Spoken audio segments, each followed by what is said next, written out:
جو لوگ دنیا کی رنگینی کے دھوکے میں نہیں آتے، اللہ کی رحمت کے سائے میں رہتے ہیں۔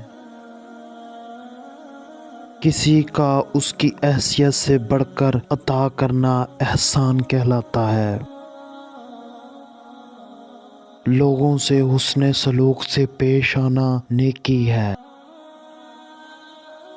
بگڑے ہوئے معاشرے میں جھوٹی عزت کمانا ایک ذلت ہے۔ دشمن اس وقت طاقتور ہو جاتا ہے جب دوست آپ کا ساتھ چھوڑ جائیں۔ ہمیشہ سچ کا ساتھ دو، آپ سے متاثر ہو کر باقی لوگ بھی سچ کا ساتھ دیں گے۔ انصاف کرنا اس وقت ممکن ہے جب دل میں خوف خدا ہو۔ اپنی ہمت سے زیادہ کام کرنا خود پر ظلم ہے اور اپنی ہمت سے کم کام کرنا بددیانتی ہے۔ اگر ہم سفر ہم مزاج نہ ہو، سفر کاٹنا مشکل ہو جاتا ہے۔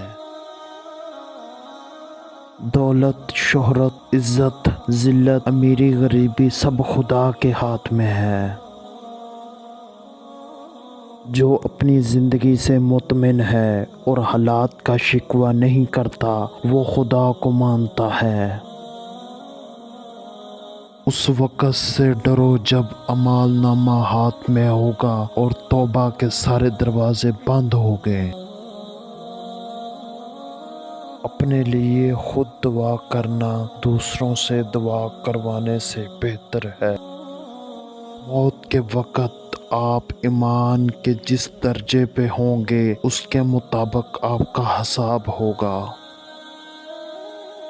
مخلص دوست وہی ہوتا ہے جو صحیح بات پر آپ کا ساتھ دے اور غلط بات پر آپ کو منع کرے۔